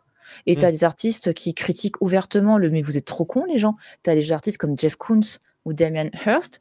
Eux, ils jouent avec les codes du marché de l'art parce que, mais pour critiquer les acheteurs, mais eux, ils achètent quand même. Enfin, en fait, c'est un cercle relativement vicieux, où en Mhm. gros, ils s'alimentent les uns les autres, mais à côté, t'as des artistes aussi qui veulent pas faire partie de ça, ils sont à côté, enfin, et t'as la production artistique aussi amateur, enfin, voilà, enfin, ça dépend de qu'est-ce que tu veux Ouais. faire comme carrière, mais si t'as pas de réseau, tu pourras pas devenir un Jeff Koons ou autre, quoi. Tu vois, tu pourras pas faire ton NFT. Enfin, Jeff Koons n'a pas fait de NFT, mais Oui. Oui, d'accord. Non, mais d'accord, ok. Non, mais j'avoue. Mais oui, effectivement, c'est des questions qui. C'est des questions qui subsistent maintenant depuis près de 100 ans. Et ça n'a pas évolué. Mais du coup, encore une fois, oui, il y a eu un moment où la politique s'est invitée dans l'art parce que je suppose qu'il y a eu un retour. Mais je pense que c'est à la Renaissance où il y a eu ce changement-là, où n'était pas que de la représentativité, c'était pas que des. Enfin, même si tu racontais qu'il n'y avait pas forcément que des œuvres religieuses, mais ça restait un thème qui était le plus accepté, je suppose, à cette époque-là. Mais oui, voilà, du coup, on a bien vu, on va peut-être faire une conclusion. Je sais pas si toi, Jaiko, t'as quelque chose à dire, parce qu'on avait plein de questions, mais je pensais pas que le quiz allait durer si longtemps que ça. Mais finalement, notre fil conducteur, on a pu répondre à toutes les questions, donc moi, ça Incroyable. Mais donc voilà, on peut dire que comment définit-on le beau? La réponse est oui.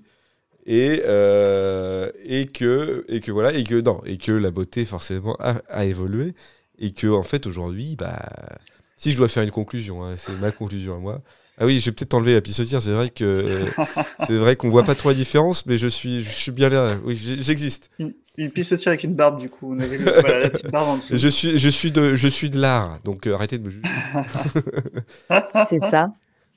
En plus, c'était une blague que je sortais à chaque fois. C'est je faisais n'importe quoi avec un écran de PC et les gens ne comprenaient pas. Et j'ai dit si vous ne comprenez pas, c'est que c'est de l'art. Et voilà, ça reste une belle conclusion, je trouve.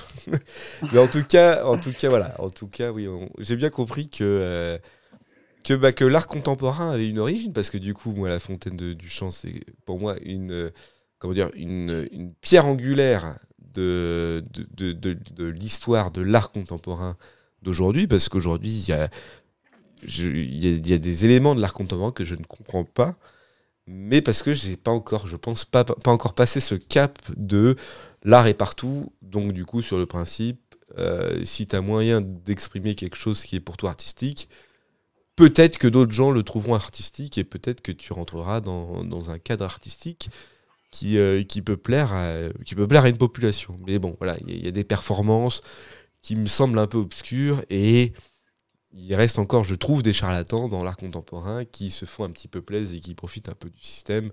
Même si, bon, voilà, on parlait de Banksy, et Banksy reste, je trouve, quand même un artiste qui est politique, qui fait des belles œuvres, qui fait des œuvres qui reflètent bien la population et bien la société aujourd'hui. Mais voilà, il en abuse aussi, mais on a bien vu aussi que Picasso en abusait, et on a bien vu aussi que comment il s'appelle, le mec de La Fontaine, là, en abusait aussi à un moment donné. Mais voilà, je sais pas si, Jaiko, tu as un mot, une conclusion, ou une idée, une pensée à faire? Oula, waouh, une pensée et tout. Oh, c'est compliqué. Non, mais en tout cas, je suis content de toute cette intervention. On a effectivement traversé les époques, et voilà, la beauté à travers les époques, ou non, du coup. C'était voilà, très très bonne soirée, si je puis dire. On a traversé les époques, mais du coup, moi, je pensais qu'on allait parler de la Renaissance avec la Vénus. Mais en fait, pas du tout. Donc en fait, on a fait une grosse période qui est pourtant. Après, moi, je suis un vieux con, je suis un boomer, ouais. Mais qui est pour moi, la Renaissance, une représentation de la beauté au sens strict du terme, qui était l'essence même de ce qu'on recherchait à cette époque-là aussi, quoi. Il y a eu un avant, et il y a eu un après Renaissance aussi, du coup. Mais après, derrière, c'est vrai que, comment dire, il faut du temps aussi à ce qu'on interprète comme, on va dire, moche ou pas joli, ou alors abusif.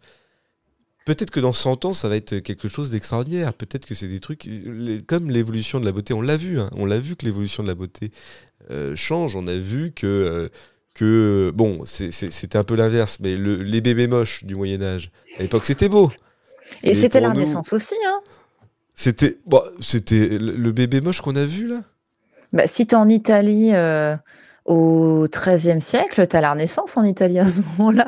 Au XIIIe siècle ? La Renaissance commence très tôt en Italie. Enfin, il y a une pré-Renaissance, mais en fonction où tu es, la Renaissance commence pas au même moment. Oui, mais là, est-ce qu'on peut parler d'un style pure Renaissance de ce qu'on a vu avec le bébé ?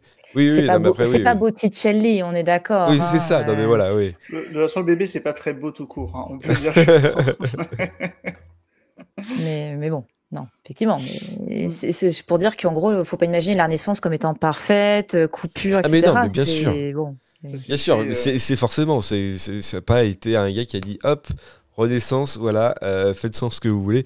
Non, bien sûr que c'est quelque chose qui a évolué avec le temps et des notions qui ont évolué. Oui, et l'Italie a été précurseur là-dessus et la France s'est beaucoup inspirée de la Renaissance italienne pour faire sa Renaissance à lui, mais bon, c'était 150 ans après, quoi.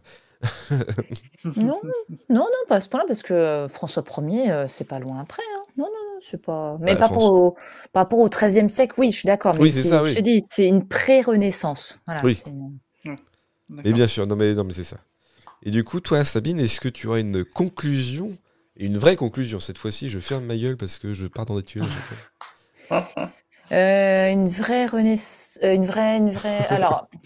Alors, il faut garder en tête que nous, on voit les choses d'une certaine manière, que nos prédécesseurs les ont vues d'une certaine manière, et que les gens qui nous suivront plus tard les verront d'une certaine manière. Ce que tu disais d'ailleurs, Todalf. Mais n'oublions pas que, à l'époque, en son temps, Van Gogh était détesté. Maintenant, c'est une superstar. On ne sait pas, ça se trouve dans 50 ans, il y a des artistes qui vont dire mais putain, mais ils ont fait de la merde, et d'autres ils se diront c'est incroyable. Et aujourd'hui, cette frénésie justement, l'idée c'est pas de dire que le marché de l'art c'est de la merde, attention, c'est plus que bon, il y a une partie merdique, voilà, je vais pas vous cacher là-dessus, il y a une partie hyper investissement, fric, etc. Mais il y a aussi une partie qui est très en fait liée au fait qu'on a peur de louper le prochain Van Gogh. Il y a une sorte de frénésie, de reconnaissance de qui est un artiste ou pas, parce que on flippe de ça, on se dit merde, on va peut-être louper le coche. Ça se trouve, on va le louper. C'est de Oui. nouveau, hein, voilà.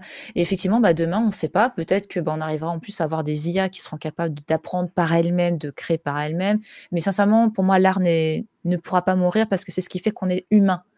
C'est ce qui fait qu'à un moment donné, dans les grottes, on a voulu peindre des trucs. Enfin, tant qu'on est humain, on voudra créer des choses. On aura besoin d'exprimer, on aura besoin de faire des choses. Donc là-dessus, sinon, on sera plus humain, hein. Enfin, pour moi, l'art, c'est notre base de société aussi, hein. Non, mais oui, effectivement, c'est une jolie conclusion. Et j'ai dit que je n'allais pas parler parce que, voilà, ça reste une conclusion. Et en tout cas, merci à tous d'être venus. Le gros truc le reprend. Enfin. Et du coup, j'espère que ça vous a plu quand même. J'espère que vous avez appris des choses. Moi, j'ai appris plein de trucs. De toute façon, cette fontaine du champ m'a traumatisé quand j'étais gosse parce que je ne savais pas ce que c'était que cette merde. Et maintenant, je comprends aussi l'aspect poétique de l'art d'aujourd'hui. Je comprends l'art contemporain. Il me faudra encore un peu de temps, je pense, mais je le comprends vite fait. Là, c'est bon, il s'est passé des choses dans ma vie. Et en tout cas, merci beaucoup. Le prochain gros talk, je ne sais pas sur quel sujet ça va être, mais peut-être pourquoi la musique transcende. Encore une fois, des questions. Vous avez 4 heures et cette fois-ci, voilà, il faut avoir une réponse claire. Mais il faut que je relance le gars pour cette question-là. Et en tout cas, merci d'être passé. Merci beaucoup, Sabine, de ta présence et de ton savoir qui nous a été essentiel, je pense, aujourd'hui. Sinon, avec Jericho, on serait parti bar PMU direct. Oh, Picasso, il est dégueulasse. C'est dégueulasse ce qu'il fait. Beau, pas beau, des couleurs. Putain, un live de 5 secondes, incroyable. mais par contre, c'est vrai que c'est extrêmement compliqué, l'art contemporain, de le comprendre sans aide et quoi que ce soit. Enfin, moi, il y a plein de trucs, je comprends rien à l'art contemporain, hein. Enfin, l'art actuel, vraiment. Ouais. Si je suis pas aidée par des gens... c'est ça, en fait, le truc, c'est que moi, il y a des trucs... Moi, j'aime bien l'art, j'ai des tableaux chez moi. Il y a de l'art abstrait que je ne comprends pas forcément, mais que je trouve joli. Mais en fait, je le choisis parce que c'est joli, parce que pour moi, c'est beau. Mais oui, mais effectivement... non, mais justement, mais aujourd'hui, j'ai l'impression qu'il y a des gens, voilà, comme tu disais, qu'il y a des gens qui achètent ou qui font de l'art, pas pour la beauté, mais parce que c'est politique, parce qu'ils veulent exprimer quelque chose, mais sans avoir... sans chercher autre chose derrière, sans avoir une représentativité derrière. Putain, j'ai encore dit représentativité, incroyable. On dit, mais un compteur. Mais c'est ça. On va te faire un Euh, best-of. Repense. non, je sais Ting, ça. ting, ting, ting. Je voulais parler en plus d'un artiste qui est. Il nous reste encore 4 minutes, et bon, on a le temps. Un artiste de James Bacon, je crois, un truc comme ça. Francis. Francis Bacon, qui faisait des tableaux, comment dire, t'as pas tellement envie de l'avoir chez toi. Si tu fais des Non, cauchemars. quand même. non, moi, je suis une femme, je veux pas qu'ils me suivent dans la rue. ce matin. Mais en gros, voilà, Francis Bacon, je sais pas quelle période c'est en Francis Bacon. C'est fin du 19e. Non, on est 20e. Hein. On C'est est 20e. années 50, 60 à peu près. Oui.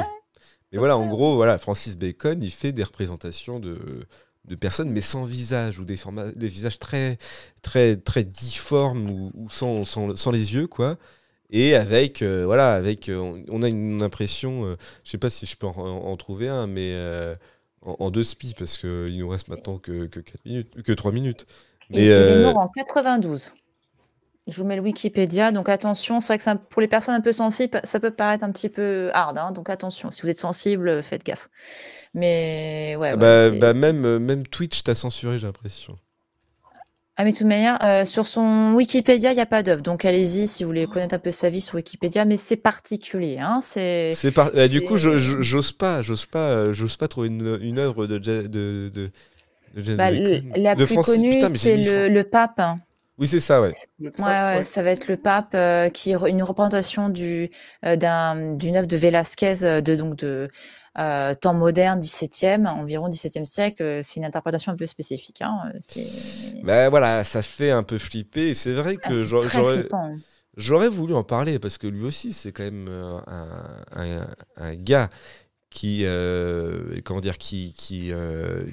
exprimer des choses dans ses tableaux. Mais voilà, on est à l'opposé de la recherche de la beauté, en fait. On va chercher quelque chose de bizarre, quoi. On va chercher parce que c'est pas politique, en fait. On va chercher un sentiment, quoi. Oui, et encore s'il y a eu du politique parce que par exemple il critiquait la peine de mort. Enfin, il y a les deux.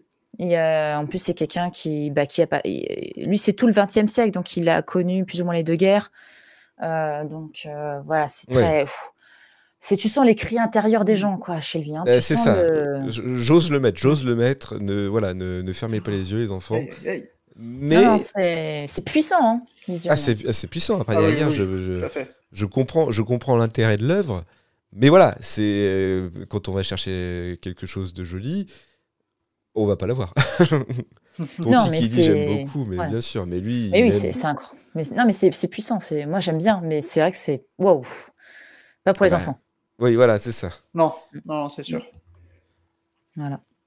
Mais voilà, je voulais parler de cet artiste-là, mais c'est vrai que j'ai un peu zappé d'en parler parce que c'était, il est comme l'autre là. C'est que c'est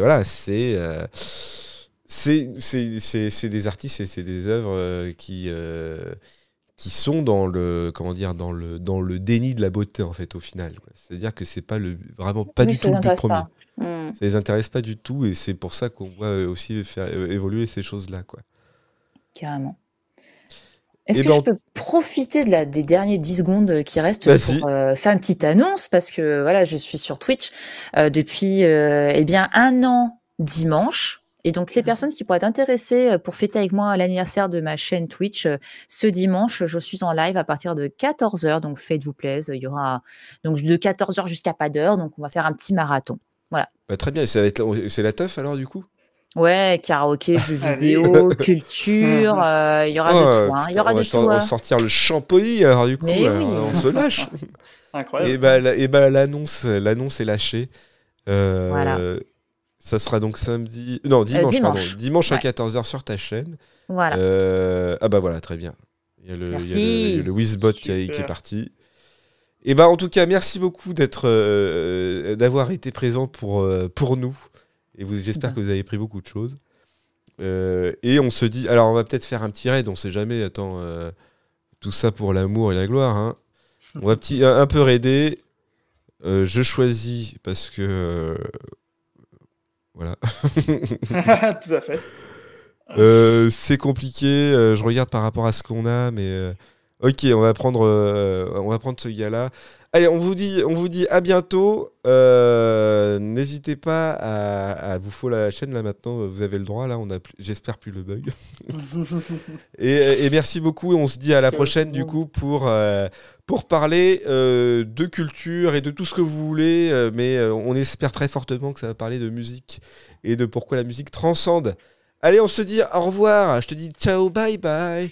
Bye bye. Ciao. Ciao. Merci d'avoir été là. Merci. Alors, on va juste lancer le raid. Comme ça, on aura quand même cette notion de freeze frame dégueulasse.